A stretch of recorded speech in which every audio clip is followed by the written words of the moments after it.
All right, so we're right into it right now.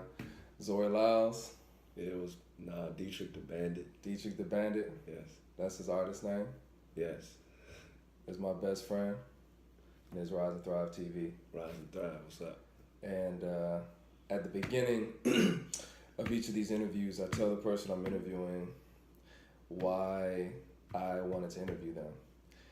And for you, I mean, amongst the two of us, I think it goes without saying, but for the rest of the world, and maybe to stroke your ego a little more, I feel like you taught me how to rise and thrive in a very different manner than what I was used to. So, I grew up a certain way, you grew up a certain way, and we connected on the basketball court, on our weirdness, on like a bunch of shit. But the way you changed my life in terms of this phrase, rise and thrive, was you really taught me how to tell the truth.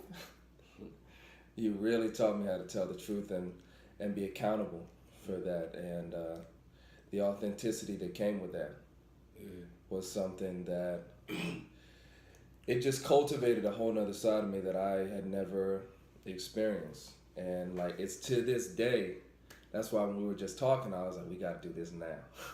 Because I don't know when we're going to be able to do this, and people die. So it's like, let's do it. So thank you first and foremost for that, for teaching me how to be truthful to myself, for teaching me how to be authentic in a way that has carried me into the life that I now lead today. So thank you for that, Dtrick. Yes, sir. I want to say though, in every man's quest, like to find truth, there's always different like ways to elevate yourself and different methods and different things that everybody does, and there's always a different level that a man can go as far as truth within himself.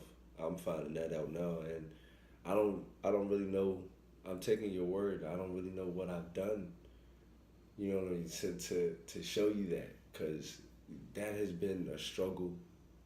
You know what I'm saying? That is an old time struggle of mine, is just being truthful. You know what I mean? That's a mighty fight, a mighty lion. You know what I mean?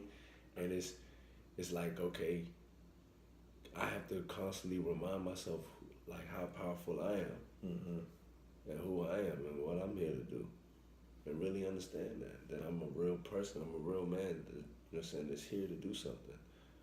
And just keep that in the forefront, and like, everything else doesn't really matter. It never did. A lot of things matter to a lot of people that never mattered to me. Yeah. You know what I mean? So it's like life was easy to be that authentic and be that truthful that you're talking about, because the things that mattered to y'all didn't matter to me. You know what I'm saying? So, but life takes its turns. Now life has been, like, my course of life has been a little more difficult than what, you know what I mean, than what a lot of other people that we grew up around, I mean, that we went to school with are going through. But my situation isn't half as bad as people I grew up with. You know what I mean? So it's every which way, you know, like, life has turns, and that's all it's about. What are you going to do with those different turns? Well, to answer your question, I think it was just like your presence, just you being that individual that just didn't, like you said, value or care about the things that we did, and just living, it may have made your life more difficult now, but you inspired a lot of people. And whether you were aware of that at the time or not is a whole different story. I don't think it really matters.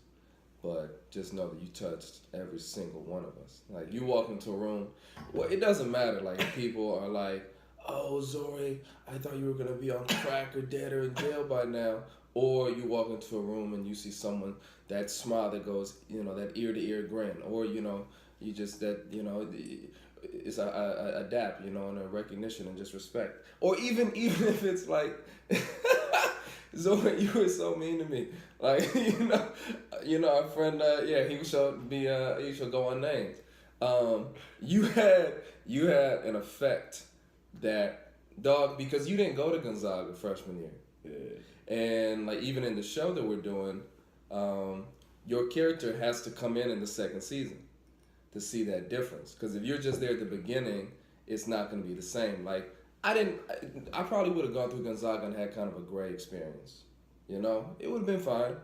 You know, but when you came there, it gave it color. It gave it vibrancy. It gave it life, man, and it changed. I know it didn't just change me; it changed a lot of us.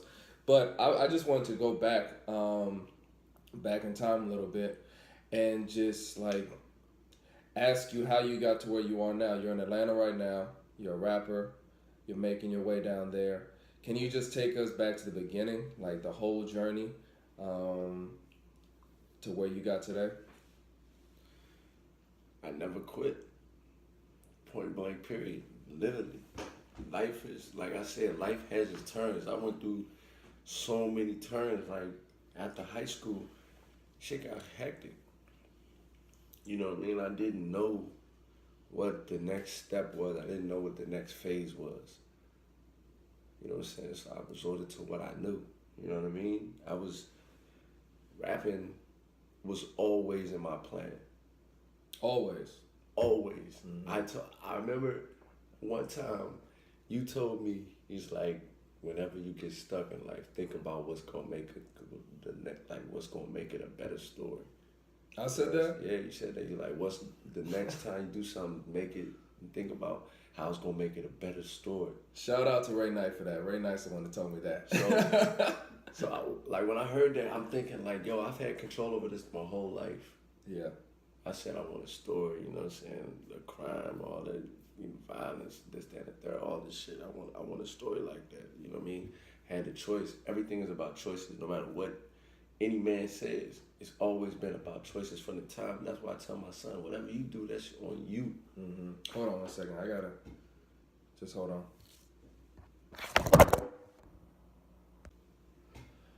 Sorry about that. Had to put the phone on airplane mode so we weren't interrupted. Z, you were talking about choices. I was saying that everything that I tell my son that you have to be responsible for everything that you do. I don't want him thinking, oh, there's somebody gonna pat him on the back. You know? But if you don't want to do that, okay, cool. Mm-hmm. You gotta face the consequences that come with that. You know what I mean? Like, yeah. You wanna do that, then you won't eat. It's on you. You're gonna be hungry, but you're gonna figure it out. Oh, I did that, so this happens. Mm-hmm. You know what I mean? You can't go through life thinking that it's not gonna have an effect on you in the next phase. No matter if it doesn't today, you don't see it today. That's fine. It's gonna have an effect on you to the point where you're like, damn, I remember when I took that turn. You're gonna remember that day, the time you feel that mistake or whatever. Mm-hmm. It's not a mistake. There's no right or wrong to me. It's about balance and unbalance. Like, just get away from wrong or right. Mm-hmm. Everybody has a different perspective. It's about balance and unbalance in my life. Who cares about what you think about what's wrong and right? I know it's balanced. I know it's unbalanced in my life. I know what does good to my conscience and what does bad to my mental. But I made some very bad decisions, some very spiteful, some very angry decisions that led me to having, you know what I mean, to being in a place where I had to make a decision what I was going, as a man, what I wanted to do with my life. Mm-hmm. Because I'm like, okay, what's going to propel me to keep going forward? At that point, I was 19, and I was like, the way I am right now, I can never go back to being this. I don't have anything, you know what I mean? Like, then it's not that, okay, I don't have any money, I don't have this. It's I don't have anything, like, inside of me. Mm-hmm. I feel without inside, like, what am I doing here? What's my direction? All I ever known is that I wanted to speak. I wanted to make music, but for some reason I was so afraid to say that. Like, that's what I want to do. That's what I want to commit to. That's always what I wanted to say. For some reason I never said it. When I was 19 and I was on my ass, I said, like, I did it there. Like, I tried to do best their way, thinking their way. I'm gonna commit. I'm gonna make this decision. I'm going to be a famous rapper. I'm a famous artist, famous rapper, whatever you want to call it. That's what's gonna be. I couldn't rap, but I said I'm gonna be a famous rapper, and I never quit. I mean, no matter what, be a ghostwriter, your content, so your what you're saying is good, but everything else, you know what I mean? No flow, no delivery, no cadence.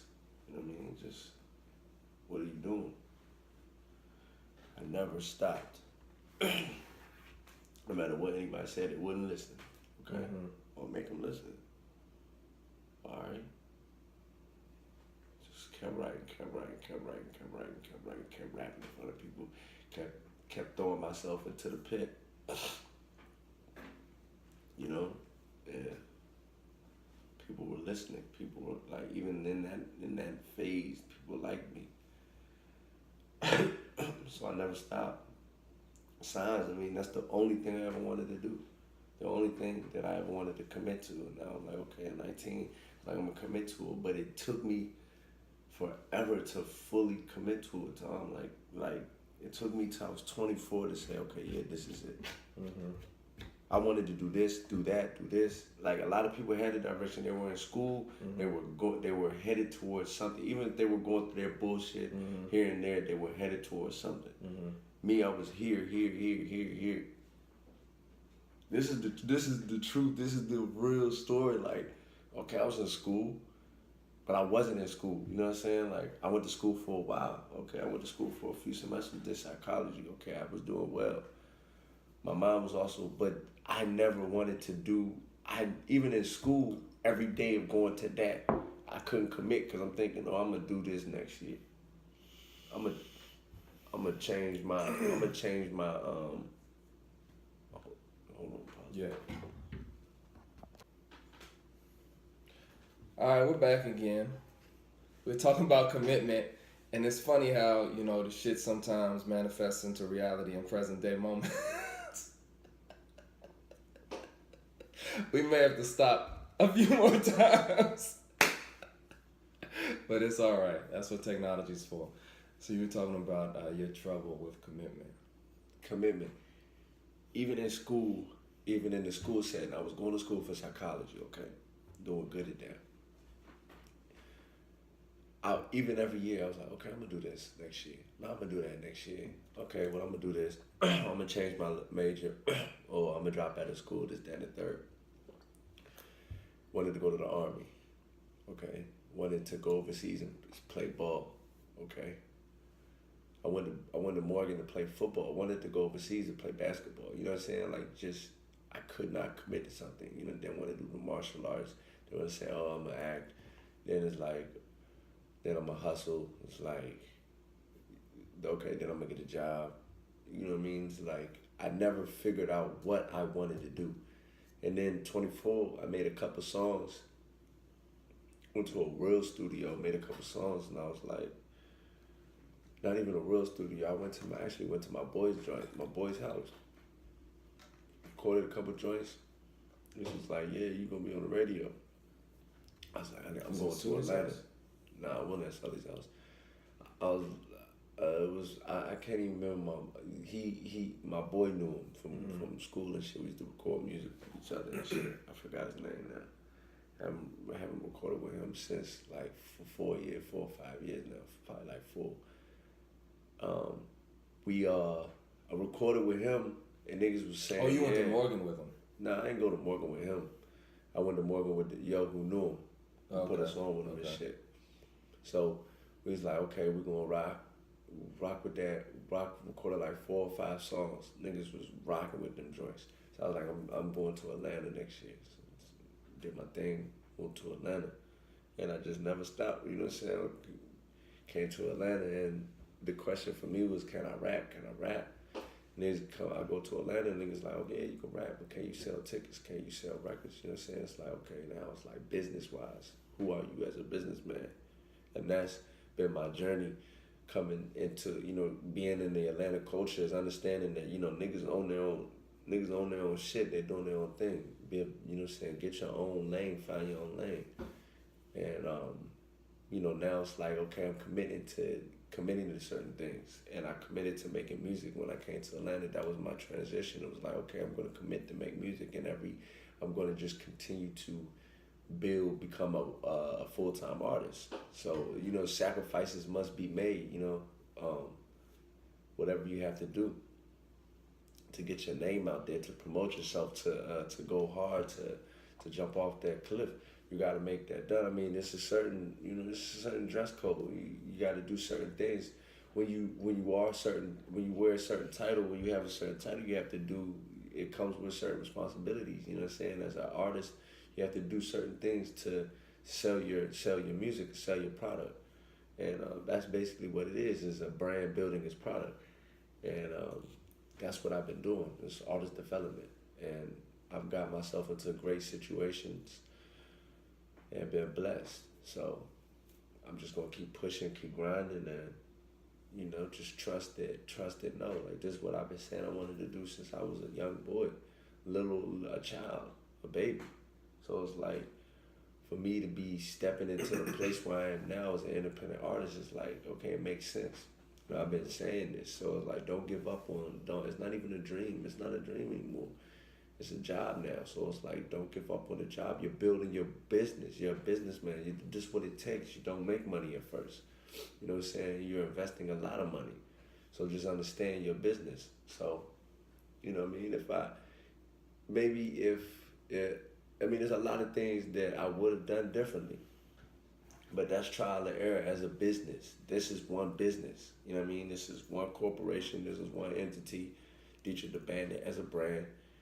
I'm going to go hard as an artist, and we're going to do what it do. Like, music has been the reason why I changed my entire life, why I had to be a better man, an elevated man, to make more genuine, more authentic, more truthful, better music, you know what I'm saying? To be a better lyricist, to deliver better, to find myself. What is myself? Who am I on this beat? Who am I? Like, who am I? What's my sound? What's my flow? Like, fighting for my identity.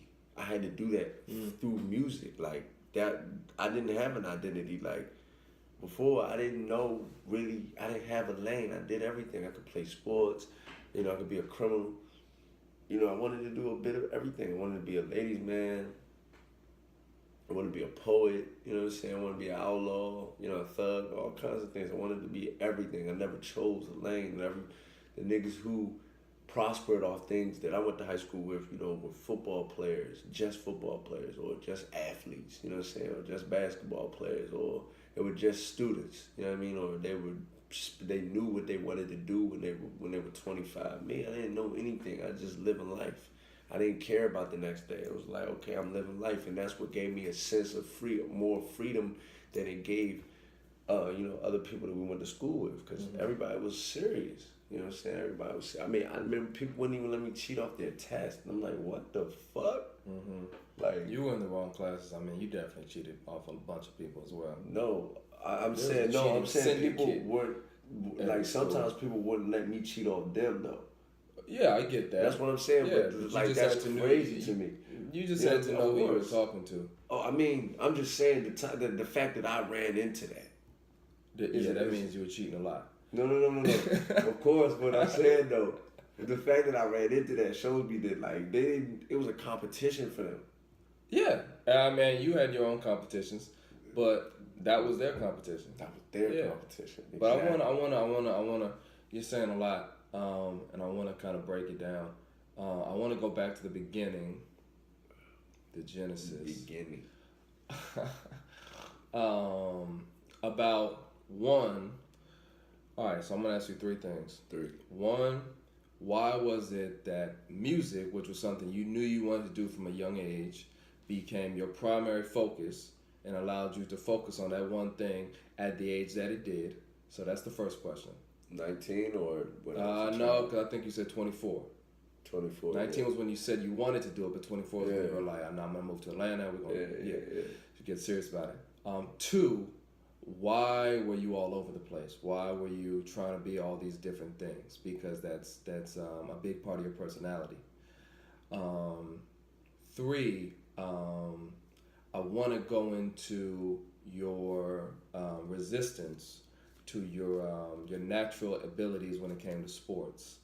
And it's a conversation that we've had, and it was one of the most eye-opening conversations I've ever had about your relationship to your father and his prowess as an athlete, and how Well, I'll let you get into that. But the question one is when you got into music seriously, even though you knew from the very beginning that that's what you wanted to do. Question two What's is the question though? why did it take that long? What was it at 24 that made you make that transition? Because you came full circle. What happened? I mean, life happened. I mean, that's what happened. I hit another pit. I hit another pit, and I was like, all right. Every time I'm hitting pits, it's because I'm compromising my entire being. Can you just define pits for the viewers? To me, my pit is I don't have anything. I try to do it. I compromised. Even when I knew I was doing it, okay, I'm gonna do it their way. Cause okay, you start feeling yourself. Oh yeah, I look good. I'm getting some nice clothes. But you're still in the matrix though, and you know you want to get out. You know how to operate outside of the matrix, and you know you want to be outside, and you are supposed to be outside of the matrix because you, as a person, needs to be outside of the matrix. You know this. So one, I've already committed. I've already made compromise. Because I know that I should be doing something. I should be living a certain life, but I don't want to do it because it's going to look crazy to everybody else. That's a compromise, okay? Fuck who everybody else says. Fuck what everybody else says. That's not for them. It's not for you to be concerned with. For you to be concerned with is how you're going to respond to the next thing that the universe sends you. That's it. Because nothing else exists. Nothing else exists. So that's number one. Then these are my pits. Number one, that's number one. Then it's like, okay, I don't have anything anymore. Now that I've completely compromised my well-being, compromised my mental state, because for one, I'm struggling doing this every day because I don't want to do it. I don't want to do this. I don't want to do that. Whatever it is, I'm focused on what I don't want to do because I'm doing so much shit that I don't want to do. So my mind is fucked up. Then my mind's fucked up, then my physical becomes fucked up, then I start being fucked up with my physical. Spiritual has been fucked up. But now my financial state is fucked up because I'm starting to quit jobs or put myself into positions where I want to quit and be fired or whatever the situation is. I've never been fired, but I've been in situations plenty of times where I just quit jobs. I just couldn't do it anymore. I just compromised too much of myself. Like, I'm really fighting my spirit to come in this place, and I can't do it anymore. Okay. Now I've compromised my entire being. I'm at a pit. I don't have a job now. I'm assed out as far as I don't like how I'm feeling. I don't like how I look. Whatever it is, I'm not feeling good about me. Those are my pits. When I'm not feeling good about me, I hit another fucking pit, like a complete pit. A complete pit. I just had my son, like I'm scraping up change, trying to go to the liquor store to get drunk or scrape up change to get a blunt. You know what I mean? Like I'm tearing my couch up just to find death, more death. And now, hold on. You said you just had your son. This was your second child. Yeah. So just to clarify, and I put everything in context, he's feeling this way with 2 kids. Yeah. At 24. Court cases, house arrest, warrants. You know what I'm saying, for missing court or whatever. Like, I was going through it. When I went to go see Tom in Cali, I was on probation. I couldn't even be out the state. I remember him and his boy were about to fight somebody, and I'm like, yo, chill. Like, this ain't even worth it. Like, these cats ain't worth it. Like, for real, these cats are not worth it. We started shit with them. It was tense times. Tense times it was. If it had to go down, of course, but we're in Cali, I'm on probation, then it means they're going to extradite my ass. Right. I'm not paying them that. So it's like living check to check life, a living check to check lifestyle is no joke. And when you're you're doing things without a direction, without a plan, you know what I'm saying? Like, that was it. Like, I knew that I'm studying. What does a man, a leader do? And it's like, okay, a man and a leader has some sense of direction, a sense of a vision. What is gonna be your vision? Who are you? What do you represent? And I'm sitting there thinking like, damn, what are people gonna know me by? The athlete who never made it, you know what I'm saying? That can't be it. Fuck no. Because for one, I never wanted to be the athlete who made it. You know what I'm saying? So it's like, okay, they can't remember me for that just because I was a great athlete. Because I'm great at other things as well. So it's like the confidence. There was a lot of insecurities. I was focusing. My focus. I was focusing on what I didn't want. I'm looking at my hand like the hand that you lose with, somebody can win with, and I'm looking at my hand like, man, fuck this hand. I ain't even want to play, so I'm not playing. I'm not even trying to get out. That was it. I took myself out the game, and it's not you're not supposed to take yourself out the game. You're supposed to you're never supposed to play the game. You're supposed to play the board. When you gotta roll the dice, you gotta roll the dice. It is what it is. The dice gotta roll though. So you got tossed in a game. From the time you came out the womb, you got tossed in a game. You signed up for your mother signed you up for your birth certificate, your social security. She threw you in the game. You was already in the game. You have no choice but to play now. She already started a line of credit. So it's hitting that pit like your conscious decision to like make a decision, but re-roll. Yeah, like the hand that was already dealt for you. Not even that. Take the hand, say, fuck it, dog. I'm gonna learn the game. I don't even know the game. What am I doing out here? I don't even know nothing. Time to start learning. Okay, start throwing things in my brain and start telling myself the truth. I don't know anything. That's why I can't make a decision.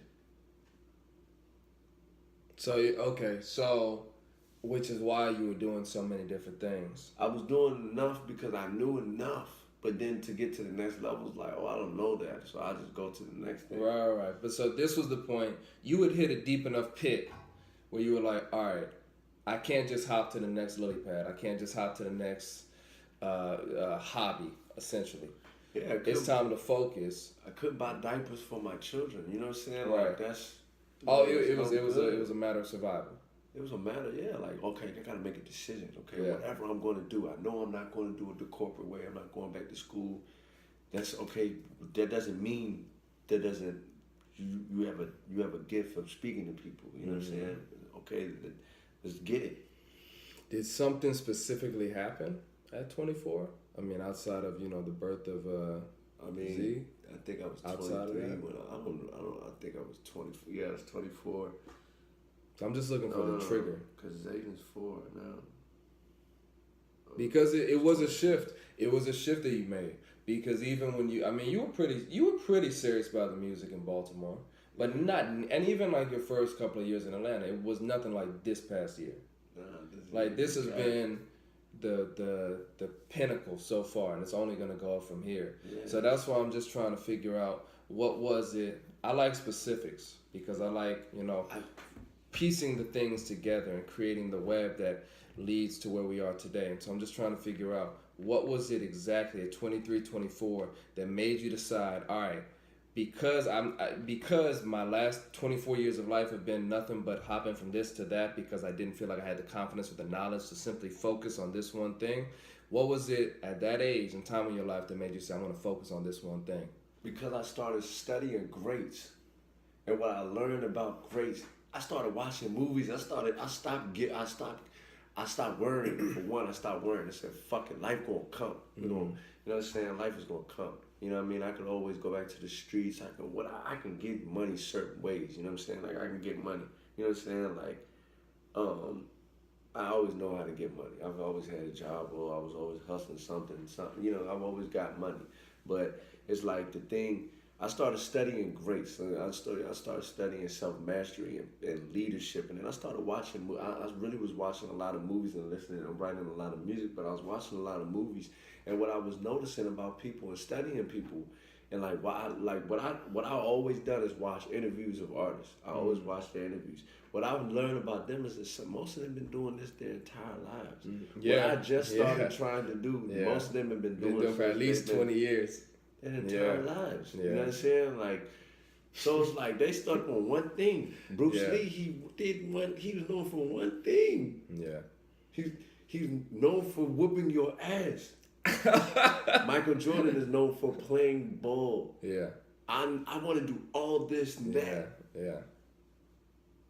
Nah, man, do one thing. Child, like, okay, what we gonna do? I want to be great. I don't want to be no worker. I don't want to be a 9 to 5. I don't want to work for somebody else. I don't want to do that. What we gonna do? Keep talking about all this shit that you don't have, that these niggas have, and all this, that, and the third. These niggas on the radio, this, that, and the third, they can't rap. Okay, but you don't even have songs. You don't even have choruses. You don't even. You're not writing. You're complaining. So I'm like, okay, take my hand. Fuck it. I want to be a rapper. I got the internet. I got beats on YouTube. I got a pen and a pad. We gonna fuck it. We gonna get this shit. We gonna elevate. Every year it's a different thing. And me, I'm a type of dude that likes to be saddled up. When I go on the road, like I'm gonna be saddled up. I'm gonna have X, Y, and Z. You know what I'm saying? So it's like I move slower than the average man because I like to know what I'm stepping into, and I like to, you know what I mean? Especially when something like this. This is now it's business. Now, you know what I'm saying? So I'm coming in all the way gangster. Like it's business. I want to have everything straight. I love that you said that because I was listening to. Have you heard of the Drink Champs podcast? The what? Drink Champs. No. It's Nori. And that's my shit, huh? You've heard of it? God. I love the little clips. Like he puts some clips on YouTube of some of them, man. Yeah, no, man, I've been listening to it on the podcast format. And yeah, some of it is just pure ignorance. Some of it is like very gym. There's a lot of gems though. Even in the ignorance, there's a lot of gems. But some dudes come on there and just spit straight knowledge. And one dude that came on there was KRS-One. Oh yeah. Did you hear that one? Nah, but I already know. You already know, right? And so it's like, I'm so glad that you said what you said, you know, about wanting to have everything in order and things taking time in order for you to proceed, because that's the type of artist you are, because that's the type of man that I see you, and like, you know, I'm watching you develop as an artist, so it's great to hear that that's how you feel the same way about your artistry. But KRS was like, yeah, I don't take planes anymore, man. I've been flown for a bunch of different reasons, mostly the fame like aspect and him being hassled. But he was like, I'm doing a lot of shit, my nigga. He was like, I'm writing 3 books, right? He was like, I got a PhD, you know? He's like, I got all these things I got kids, you know? I'm gonna take a 14-day cruise to Spain where I'm gonna work and make some money. But look, that takes time. I'm writing an album, okay? To do it properly, it takes time and concentration and dedication. And for you to say that just gave me a lot of joy. And I already have been confident in your abilities, and especially now, like hearing what you're doing, yeah. But to hear that that's your approach, it makes it even that much more significant. Yes, thank you. Because you understand, and especially now in 2017, where everything is at a staccato pace. Which is but the thing about that is that nobody understands it because you're moving at a slower pace. No one understands what you're doing?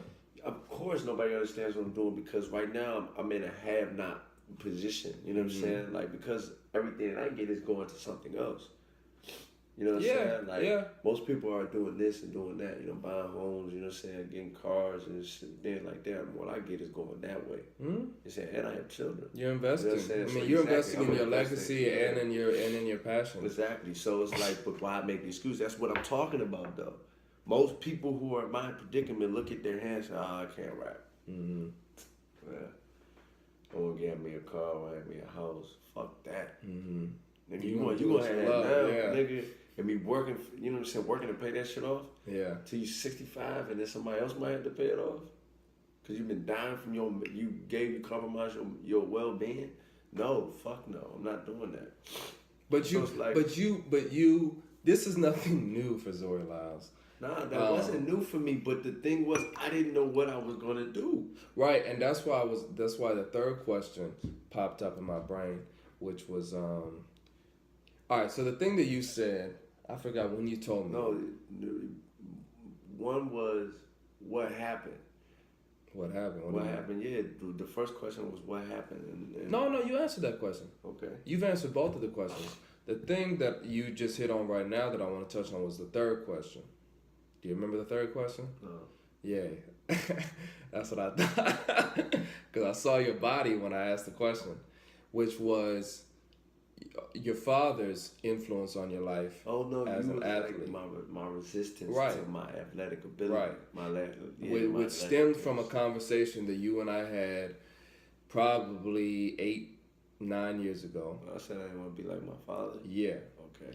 I want to hear about that because this dude right here, I'm not even gonna say it because like he's probably just gonna hear the rest of his life. But he had the ability to be a professional athlete. He has that in him, and I witnessed firsthand the self-sabotage, and I always wondered why this dude wasn't just out there doing what he was designed to do.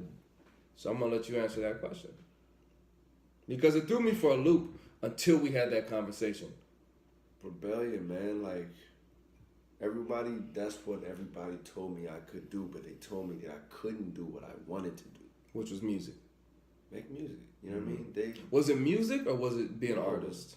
Okay, no, make music. It was Make the music. only thing I wanted to do. I didn't, you know what I'm saying? Just make music. Like I never wanted to really draw. You know, I never wanted to really play an instrument. I wanted to vocally make music. Write music, make music. You know what I mean? Write music and record music. Be a recording artist. You know what I'm saying? Which I've become, which is crazy and dope. I'm chuckling in the car and I'm like, yo, I did that shit. I made myself Despite everything, yeah. Fucking to an artist. Yeah. So it's like, I still didn't. This what I mean by when I say that I have to love myself, because instead of me saying, you know what, I'm gonna just make music. I'm gonna go into music class. I'm gonna try to record some stuff. I'm gonna learn out. I'm gonna learn how to write music, learn how to do this, that, and the third, understand music. I did it the hard way. I said, fuck it. They just want to say I can't make music, then fuck them. I'm gonna just be enough on the basketball court. You know what I'm saying? Just be this, because it's a better school. I'd rather be here than the shit that my homeboys is going through. I don't want to deal with all that shit. I'm gonna chill right here. But I'm gonna chill though. You know what I'm saying? I'm gonna take advantage. I'm gonna have fun, meet people, because at the end of the day, it's about who you know. That's what I'm thinking. At the end of the day, somebody is gonna help me out. You know what I'm saying? Like I'm gonna be here. You were thinking that. Somebody gonna help me out. You were thinking that. Somebody gonna get me up out of this shit. Like, but it's not gonna happen that easy. Not like for a guy like me. I have everything that I want somebody to ask, that I can ask for. It's already in me. Every time I ask for something for somebody, it's always like I have the ability to do that for myself. Most times, unless it's like, oh, I need some money or something. But when I ask for something like, oh, do I want somebody to write something for me? I know how to write shit myself. He was writing shit for me. like just different things that like really I know how to do a lot. So this is why taking advantage of life, because of that arrogance that somebody's gonna give it to me. You know what I mean? Or I'm gonna muscle my way into this situation. Okay. No, you're not. You know what I'm saying? And that's what I had to say. It's all about. It's not even about finesse. It's about good business. And I didn't understand that. Nobody taught me. Nobody teaches most black men business. Nobody teaches most black men honorable business. If they do, they teaching them. Everything's about contracts, no matter what. Oh, wait, hold on. You've gotten completely off track here. No, I'm not. No, I haven't. You gonna come back full circle? Yeah, about all right. Everything is about contract, whether it's verbal or written or verbal. You know what I'm saying, or something that we just understand. And most of us haven't been taught how to operate in life. That's what I'm saying. Most of us haven't been taught to operate in life. Right. In the game of life, in the game of commerce, in the game of everything outside of, I want to be a basketball player, right, or this, that, and the third. I didn't. Sports came easy right, to me, but I wanted to understand other things. Right. I wanted a business when I was young. Right. So that's what I tried to do. And I started hustling when I was in 8th grade because I wanted my own business. And to me, that was my own business. I was treating it like a business. So yeah, I'm making this. Have hustled, buy a sack for the smoke and buy a sack to hustle. You know what I'm saying? I'm not mixing the two. That's how I treated it. So it's like everything was always business to me, but I wasn't a good businessman. I didn't even understand business, and I didn't understand the game that I was playing in. But we're not talking about business. The question was, why was it, and you half answered it, but you also gave me an answer 9 years ago that I would like to go deeper on now, which was, the question was, why did you resist your athletic prowess? You know, and the answer you gave me 9 years ago was because your father was so prominent and you didn't want to be associated with that for a variety of reasons. And to me, that was one of the most nuanced, interesting responses, and it's something that I feel a lot of people, whatever you do, can relate to. Yeah. And that's why I really want to touch on it, if you feel comfortable talking about it, because I feel like that was very ignorant of me, for one. Very arrogant, very ignorant. And, you know, it's a very, very judgmental, because for one, I didn't know my father. So let's not say arrogant. Let's say ignorant, because ignorance is a lack of knowledge. Yeah. So let's not say arrogant. I want to say arrogant just because thinking that I can be better than something that I come from, thinking that I can be greater than something that I came from. Mm-hmm. Not to say that I'm not supposed to be greater, but judge what I come from and then think that I could be better than that. So it's the judgment part. Yeah. Because you should always think. Yeah. You should always. Like, why would I not think my father was great? Right. I come from him, so I'm thinking low of him, I'm thinking low of myself. That's why I say it was very ignorant and arrogant. Like, okay, to think that, okay, I don't know something, but I'm judging it and then think I can be better than that. That's the arrogance, yeah. That's, to me, that's arrogant. So it's like, I feel like that statement was very true in that time period. That's not how I feel now, but I don't play sports anymore, you know what I'm saying? And I've already sabotaged those opportunities. You know, well, not really, but yeah, you know what I'm saying? But what I'm basically saying is that I don't feel the same way I felt about it now, because for one, I know my father as a man now, who I have children, who I can understand, even though I didn't choose the route that my father went through, I still have outcomes that my father has gone through. You know what I'm saying? So it's like, okay, even though we didn't go the same route, but certain things turned out the same way. You know what I mean? And people could say the same thing.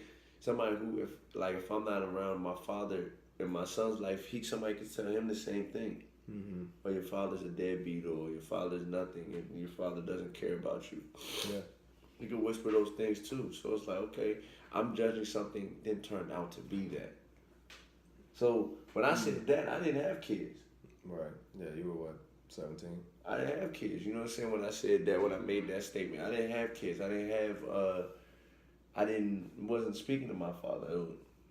You weren't speaking to your father as a father. I wasn't speaking to my father, period. No, what I'm saying is, when I say you weren't speaking to, is that what your relation to your father was that of a son who felt abandoned. It wasn't that of a father. Yeah. Because once you had kids, you're still his son, but now you're someone else's father. Yeah. You ain't got time for that shit. Right. For that pouting. Right. You know yeah, the pettiness. So it's like, it's not. I mean, like I never experienced it, so I don't want to call it petty, but I do feel like there is a place for it. Place for what? For that feeling that you had. The bottom line is, anything in life, no matter how the fuck you feel, you gotta have a direction for it. And you were feeling that with no direction. Yeah. So whether I was valid or not, I was just living. I wasn't. Yeah. Okay, my sister might feel the same fucking way. She's like, I'm gonna do this. Right. My brother might feel the same way, but right. he said, hey, you gonna do this. Right. I made the excuse I was a victim. Mm-hmm. You know what I mean? I wanted to be a victim. I wanted to play the victim role. It's happening to me.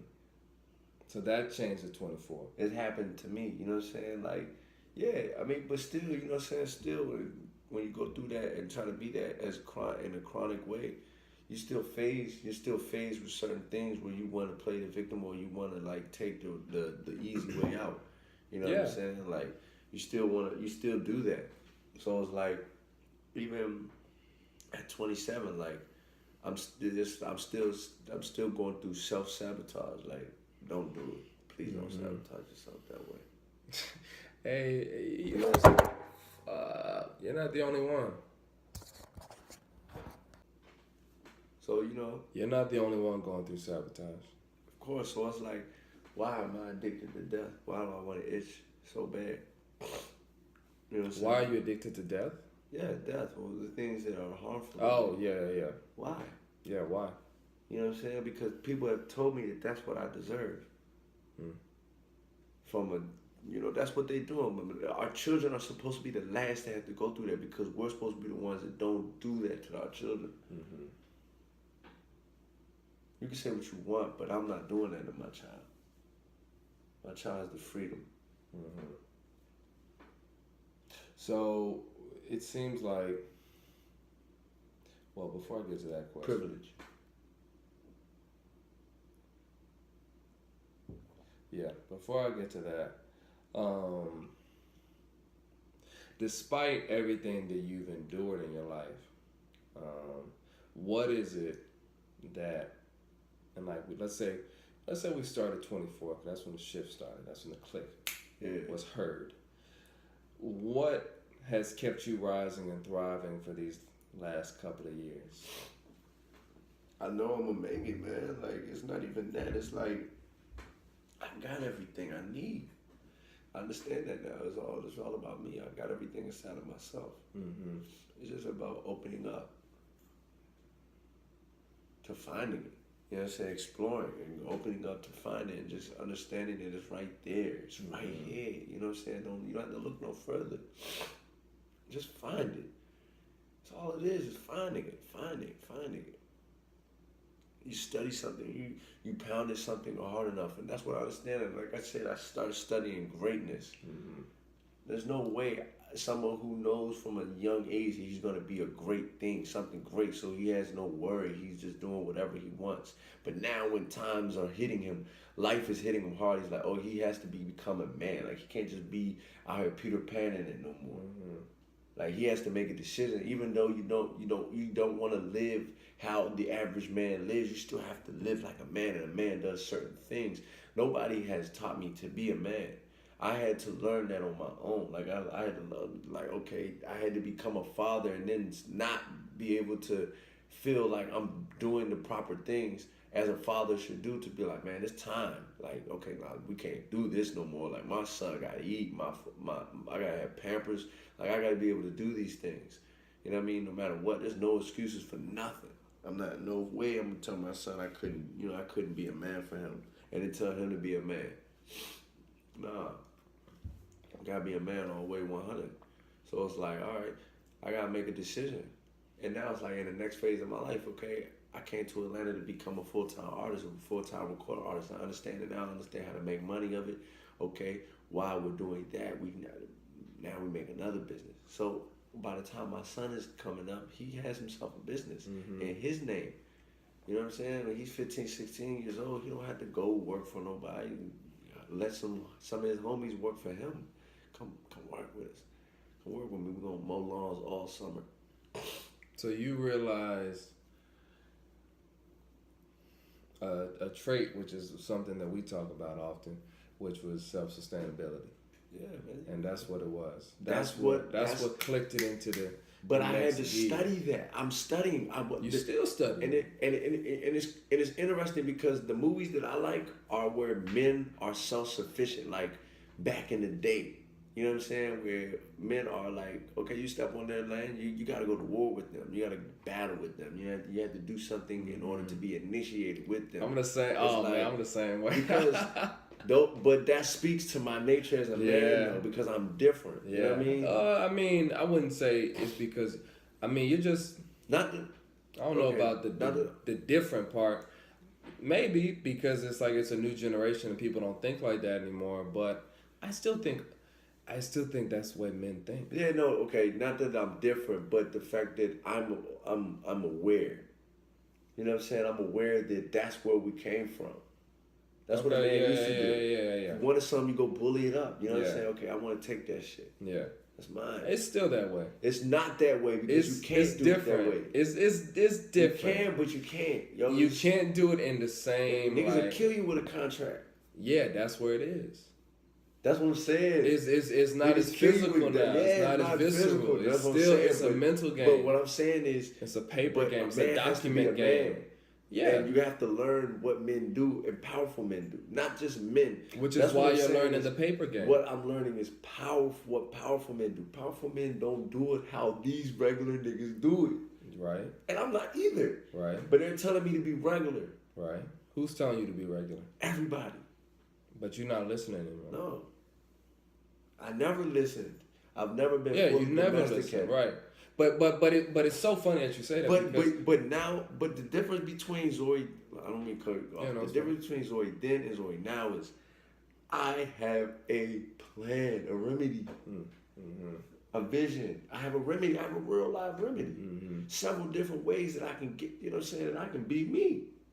Yeah, because I was going to say it's funny because you always resisted being regular, even though they were telling you that you were, and then you became regular. You became regular for a pocket of time, right? And then when the moment came and you had a fork in the road, you chose to go with, no, nigga, I'm not regular. You're regular. Yeah. And I'm going to do it this way. You didn't take either or, right? So here are the two forks. Yeah, I didn't here take are the two prongs. Well, yeah, you didn't take either or. You took your own way. So you're hacking shit in the woods with a machete. But it looks different. But back in the day, what I would have done is, okay, they went to school, they went to the military. I went out there and started cutting trees. You know what I'm saying? Like, I just start walking, start cutting trees, and start thinking. Because that's all I've been doing. While niggas was hustling. When, you know what I'm saying? Okay, while niggas was hustling, I was thinking. I was thinking about life, and I was thinking about you guys. And I was learning from you guys. At Gonzaga, in college. Wherever. Niggas are hustling. I'm not even in tune with life at that point. I'm sitting back like this, watching everything. Like, I became so out of the loop after Gonzaga, like that I could really felt like a ghost. Like I had left my body and just parked, like parked it. I was so inactive, as physically, you know what I'm saying? Like so inactive at parties, like life had been sucked away from me. You know what I'm saying? So now I'm at the phase where it's like I'm not even existing in life anymore. Like I'm just literally watching the game. Like I literally have taken myself out the game. Like I'm not excelling. I'm not moving forward. I'm not. I mean, of course you're moving backwards because time is gonna move. Time is not gonna stop for you. But I literally took myself out the game. I'm not planning. I'm not. Literally, all I did was think. I had so much time to think. Well, do you think that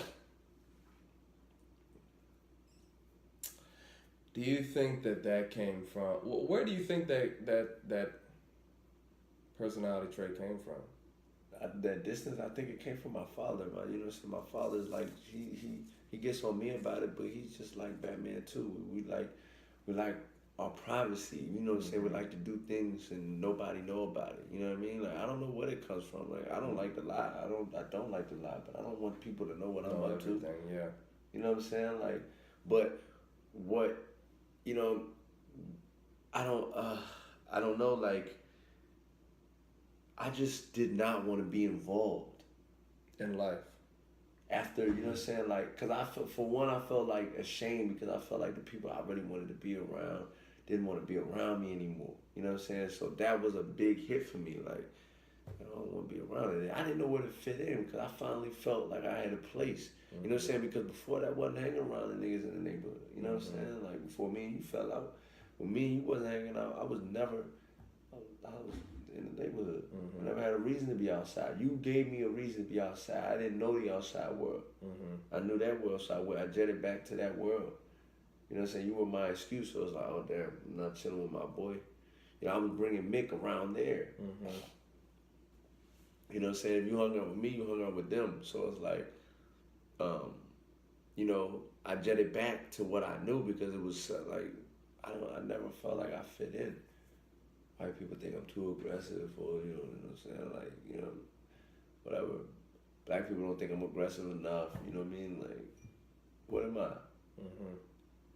You know what I'm saying? Like, I'm just relaxed, I'm just cooling. Just let me cool it. So it's like, damn, every time I'm trying to be me, it's like it's a problem. So I don't want to be involved. I didn't know how to be involved. I didn't know how to associate. Then we went to all boys school. Right. I don't know how to associate with the public. We went to a private institution. So that's why even with me trying to be private as working as a man, as in commerce, as a status in commerce, that it makes all the sense in the world to me because everything's been private for me. Mm-hmm. My dad didn't want me to be. I was homeschooled. My dad didn't want me to be in public school. He homeschooled you? For a long time. I didn't know that. For a while. Wow. You know what I'm saying? Until like, when? I didn't really start going to school till I came out here for real. Till I was like 6. You know, everybody started school with like 3 or 4. Nursery school, yeah. Yeah, but I didn't do that. Okay, so he homeschooled you for like okay, all right. And if you hadn't moved, do you think he would have continued? I mean, my mother got me. We were in school in Arizona. I did school in Arizona, but you know what I mean. I didn't know that part. That actually explains a lot. So a lot, you know what I'm saying. So it's like, okay, I'm socially awkward. I don't have very much intelligence as far as how to operate socially. As far as not as. Bless you. Bless you. No, the fuck you didn't. You do now. Neither of us did. Bless you. You know what I mean? So, very strange. I was like, where do I fit in? Yeah. I fit in better with the dark side. Yeah. But that don't mean I fit in because I didn't want to be around them. Well, I feel like the dark side is easily... it's a lot easier to be because it's no rules, there's no judgment. There's no rules, but it's like the dark side is always looking for followers. Yeah. They're always looking to enlist, you know, because they're always gonna have men and women who don't understand. Yeah, understand who they are. Exactly. Yeah, and so I think it's easier to be included in that group when you feel like that. But even though, okay, and for all my followers and understand, you know, Christianity shit, I don't rock with no religion, but we can talk about the Bible because a lot of people, that's a universal language, a lot of people can understand it. But what I mean was, why I said that is because even in the Bible it says that being a Christian is the hardest path a man can take because it's always getting scrutinized. But what that means to me is that being a man of truth or a seeker of truth is a life of scrutiny, because you're constantly defying other people's norms and other people's social norms, whatever their norms are. You're constantly defying that. You're constantly making people uncomfortable, and I've always made people uncomfortable, no matter what it was. And it was a point in life when I was tired of making people uncomfortable. But I gotta understand it. That's what caused with my title. As a man, as a king, as a lion, as a warrior. You never made me feel uncomfortable, Z. No, I know you. I never made you feel uncomfortable. So when did that change? When you said that you realized how you made people feel uncomfortable and you didn't want to do that anymore. I mean, it depends. Different phases. With the football, like the fact that I'm better than most people, and that. Okay, even with our friend, where his father favored me more than him. Right. Because of my athletic ability. So you reduced your athletic ability? No. Later? I'm saying in certain points of my life, in high school, yes, I didn't want to be seen. Right, but before, so it was a high school. High school was where it started because before that I was dogging shit. Right, you know? right, yeah. So I was thinking about when I first met you. Yeah, I was an animal, but I was scary for a lot of people. Yeah, I mean, you were scared. I mean, you weren't scary, but I was intimidated by you for sure. Because you were strong as fuck, athletic as fuck. No, I remember when I met you at, I'm saying from another person's perspective. I'm not another saying person. You was ever been scared of me. I'm saying from No, but I'm gonna tell that. you from this other person's perspective, me being me. Before we knew each other, we balled at the rec, and I would always see you at the rec, and you'd have your Orlando Magic jersey, like the Penny Hardaway jersey on, and you were wearing that jersey one time we were playing threes. I think. Was Tracy? Yeah. Okay. But it was Orlando. That would make sense for the time. Yeah. Number one, Tracy was number one, and Penny was number one. Know. I think they were both number one. Yeah. But I just remember that Orlando jersey, and we were playing threes on the court on this side, and I was guarding you, and I just remember you went up. It was like 7th, 8th grade. You just went up, and you did a move, and I thought I had you, but then you got me on your hip, right?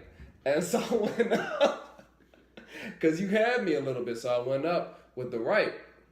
It was on the left side, and you just gave me like that forearm shiver, right? Like a LeBron move or like a Jim Brown move, and just finished with the English off the glass with your left. And I was like, and you were like a good 8 inches above me. And I was athletic, but I was like, oh, this nigga. I was like, this nigga is strong as shit. I was like, all right, I gotta figure out how to guard this move. And so, like, that was probably one of the only instances where I can relate to what you're talking about when it comes to how other people viewed you, because after that, I don't know how much, like, we played against each other or if we even saw each other. We definitely didn't speak until you ended up going to Gonzaga, like, on a real level. But that was, like, that one moment where I was like, I felt what you're talking about other people felt around you. Yeah, and so I can understand what I'm that. saying is that I could do anything with the best of them. I never am I saying am I better than what this guy was, that guy was. But if you're talking about running a race, I'm gonna be within the fastest of them. Mm-hmm. If you're talking about jumping, I'm gonna be able to jump with the best of them. You know what I'm saying? Like, athletic ability, and then I can get the girls. You know what I'm saying? Like, money, I ain't never had no money. Mm-hmm. I never had to dress good. I got all the girls. I got a lot of women. I never had trouble getting women. Yeah. People wanted me to be there. So it's like, okay, people don't like me. Oh, then I'm good at school. Like, when growing up, I was always good at school until people start being like, oh, this nigga's, he's too smart, this, that, and third. Like, that's one of the first thing that fucked me up. Is like, why are people getting on me because I get A's? Mm-hmm. Like, that shit, I didn't like that shit. You know what I mean? Like, that was uncomfortable. So then why did you stop getting A's? Because people were uncomfortable. Oh, he's a smart kid and you don't want to be around. He's not cool no more. Just that. And because But I was the best in sports. But the thing is, I'm the best in sports. I get all A's, and I come from the folks around me. The niggas are in. They're not doing well, at all. Yeah. Life doesn't look good for them. But I wasn't looking at. Remember. That's why I brought up the point about the high school thing, the test. When people are cheating, I'm trying to cheat off you, and you're not letting me. If anybody wants to cheat off me, come on. Mm-hmm. If anybody wants to eat with me, come on. Mm-hmm. If anybody wants to play ball with me, come on. We play. If everybody wants to do whatever, let's get it. Mm-hmm. But everybody else looking at me like, oh, he's a threat. His mother, his father, his stepfather ride a Benz. His dad went to the NFL. He's in the newspaper, getting written about in the newspaper. He gets straight A's. He beats up people. Nobody wants to fight him. The girls like him. You were the golden boy, but not so nobody really. You were likes the golden. that. Yeah. But I didn't think that. Yeah, nobody really told me that boy. though. But you were. You know what you I'm were. saying? You were. Everything you just described is that of the golden boy. But nobody told me that. No, because. Nobody. I never heard that said by anybody. Not one, not a coach, not a teacher. I've never heard not a relative, no one. Because everybody knew I had to work for my shit. I had to work to be athletic. I mean, not athletic. I had to work to be good at basketball. Athletic was cool. Catch a ball, I'm doing it. Right. Run down the field, catch a ball, give me the ball, run down the field, nobody stopping me. Be basketball, wow. It was work. I mean, I'm talking about work. Like, I worked at that. Everything I did, I taught myself to do. Like, literally, that's why when I say I made myself an artist. Like that's the only thing I never quit at. And I stopped playing basketball. I stopped playing football early. Right. I only ran track for a year. I only played football and basketball for a year in high school. You realize that 1 year each sport. Yeah. 10th grade. 10th grade basketball. 11th grade track. Grade was track. 12th grade football. 1 year each sport. I never even had a chance to be great. Greatness is consistency. Greatness is, he's done it. He's going to continue to do it. He's done it. He's going to continue to do it. That's why I say I had to make a decision on this. I'm going to be great at rapping. I'm going to be great. That means I'm going to make a decision right here, right now. The athletics is never going to stop with me, okay? Why don't I just train people? To be able to do certain things that I've done, because what do they think of that I was just this athletic or not? Yeah, it was in me, but they don't know I've been working out since I was in 3rd grade. You're so interesting, man. So do you think that, because we got to wrap it up pretty soon, I had 2 more questions. Because it seems like, because a question I like to ask people is, what is your greatest fear? So I'll ask you that. What's your greatest fear? Man, I really think my greatest fear is love. Wow. What do you mean by that? To love myself. I think that's my greatest fear. I can see, man, that's a big answer. It makes a lot of sense too. Why can't I just love me? Why can't I just be me? Maybe that's why we love each other so much, because that may be my greatest fear. Wow. And not just love ourselves, but like really let other people love us. Not even that. The reason why we can't do that is because we can't really love ourselves. That's what I'm saying. Yeah. One stems from the other. What I'm saying is, it's not about being arrogant. The reason why I feel like the reason why people love Tupac is because Tupac wasn't loving himself, and he showed it. Like, yeah, I'm for me. He was loving himself.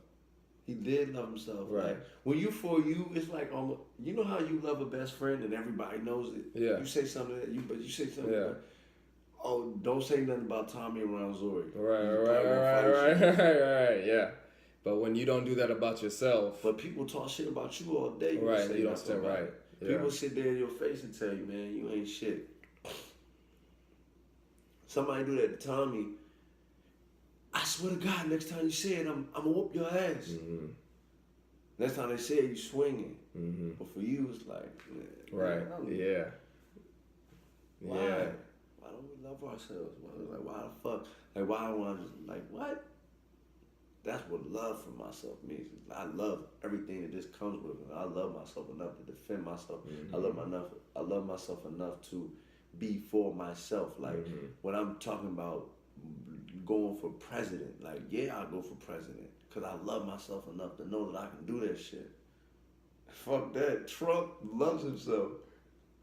Yeah, he does. People I don't know. I don't want Trump. I don't know if he loves himself. Trump's delusional. Trump is for himself, man. He's for himself. That doesn't mean he loves himself. I honestly think Trump hates himself. You can't succeed in life and not love yourself. I don't think. Yes, you can. Yeah, well, it also actually it depends on what your definition of success is, and that's all relative. Everyone has a different definition of success. So you can be successful in life depending on what. Trump does what Trump wants to do. Right, that's because he's afforded the ability. No, he's afforded the ability to do what he wants to do because of where he came from and because he has money and because he's a scam artist. Trump doesn't want to be honorable. I really don't want to talk about 45 right now. So, my last question, and it's a question I always ask people is, what's the definition of rise and thrive to you?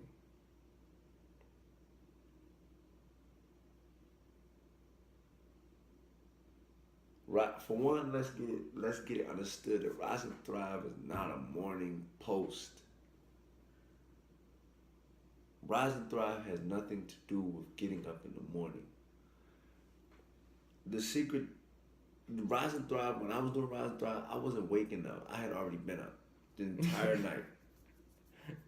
I get off work, I get to the house and I do a little workout and then I do post to rise and thrive.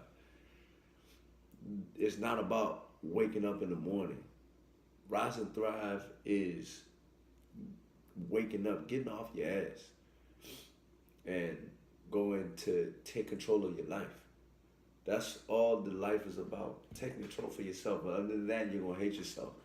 You can just, a lot of niggas be like, oh yeah, it's gonna be okay. I'm not gonna tell you it's gonna be okay, because it's not until you make it okay. Like everything I've done up until these last few years of my life has been about compromising about somebody else, to the point where it's like I'm just unraveling more and more of me just saying fuck it. You know what I'm saying? Like that's rise and thrive. Get up and say fuck it. Like, yeah, I'm gonna be me. I'm gonna do me. That's rise and thrive. Rise and thrive is not, oh, it's 6 o'clock, 6:30 in the morning, 7:30, and you know, we gotta go to work, do something we hate. No, that's not rise and thrive. You're not thriving. That's rising. You're not getting even up. rising. You're right. You're not even rising. You're not getting even up. rising. You're getting out the bed. You're on autopilot Yeah. because you're not loving yourself enough to live life. That's what I'm saying. Love yourself enough to be like, you know what? I'm gonna go out there and I'm gonna just say, fuck man. I'm not gonna depend on man to pay me and because this is what you're doing when you say you're getting a job for security and being responsible. What you're saying is you're gonna ask another man to take care of you. You're gonna ask another man for the 1 time or 2 times a year you go to the hospital to pay for you, because you don't have enough to pay for that bill, because you're not doing business, because you don't know how to pay for it, because you're not doing business. you're a worker. You're gonna ask somebody to pay for your light bills, because you don't get paid, you can't pay your light bills. You're gonna ask somebody to pay your car note, your mortgage, all this. You're asking to depend on somebody else. So you're already being unhonorable, because you're serving two. You're serving man and God. You think you're going to church, and then all throughout the week you ask man to depend on you. You know what I mean? You ask to be dependent of another man. Oh, I need you to pay me. I need you to give me work because I don't know how to do it myself. I need you to take care of me when I get hurt because I don't know how to do it. I don't know where to go. I don't know what to take to keep myself up out of here because I keep eating your junk. Okay, we don't understand that. So we got to be workers. But you got to understand that you got to make that choice. It's all about whatever you're going to do. Are you going to make the choice to defend yourself and be who you are and go out on a limb and say, fuck it, I'm going to just do what I need to do. Be who I'm supposed to be. That's what rise and thrive means. Rise. Really rise up. Rise up. Rise up and be who you're supposed to be. Not what they told you to be. Just another economy. Just another thing to serve somebody else. To serve their rise and thrive. While their children are rising and thriving, they got a chance. Just imagine a world where you got the chance to post silly ass videos on Instagram about just little things you made up over the last few months, or just the last just notes that you made up because you read so many books in the last few months and you just picked out quotes. Just imagine that world. Most of us say, I ain't got time to read, because we don't. We don't have time to learn because we put ourselves in that situation. But as soon as we take ourselves out, the less we don't feel secure anymore. Oh, they're not taking care of me. Yeah, you gotta go find the money yourself now. You gotta go hustle yourself. Now you gotta go really do it for yourself. Nobody wants to do it. Make your own security. Nobody wants to do that. Yeah. All right, last thing. This is a new thing, and I'm gonna step out for it because the last interviewer I did, he was like, "You don't have a tagline?" I just want you to say like "Rise and Thrive," like in whatever way you want to say it. Oh man. Alright, check it, man. It's Dtrick the Bandit. I'm here with Tom Williamson, the great, the beautiful, the gifted Tom Williamson. Yeah, we rising. We coming up inside ourselves. We waking up inside ourselves. We taking control over our bodies so that we can manifest greatness in this physical realm. That's what thrive and rise and thrive means. Wake up so that you can make an impact, so you can disturb the status quo, so you can do some things in this realm instead of just standing in line. Who's gonna recognize you if you stand in line? Nobody. The moment you step out of line, people are like, "Who's that?" Yeah, you have to you have to ruffle some feathers. Rise, ruffle some feathers. Do what you want to do. Be who you want to be, man. Ain't nothing stopping you but you. I'm telling you, believe that. Let's get it. And then, hold on. Just say rise and thrive. Rise and thrive. That's not how you would say it. How would you say it? You can say however many ways, I'll cut it up. But it's still rise and thrive. I'm just saying, you're not going to say rise and thrive. Change it down with a mint, baby. Hold on, I got pissed. No, say it first. Say it first. I had to pee. I've been at a pee. Oh, man. Say it first. Use that. All right. All you got to say is rise and thrive in the way that you would say it. Dtrick the Bandit, rise and thrive, baby. I love you. Rise and thrive. Hey, let's get it. Hey, there's my best friend right here, world. There's my best friend. 100. Rise and thrive, man. Let's rise. Let's get it. Let's thrive. Let's do it. I love you, man. Love you too, brother. Thank you. Hey, all right, now. Thank you. Dog, this was it. This is it. Now you gotta go.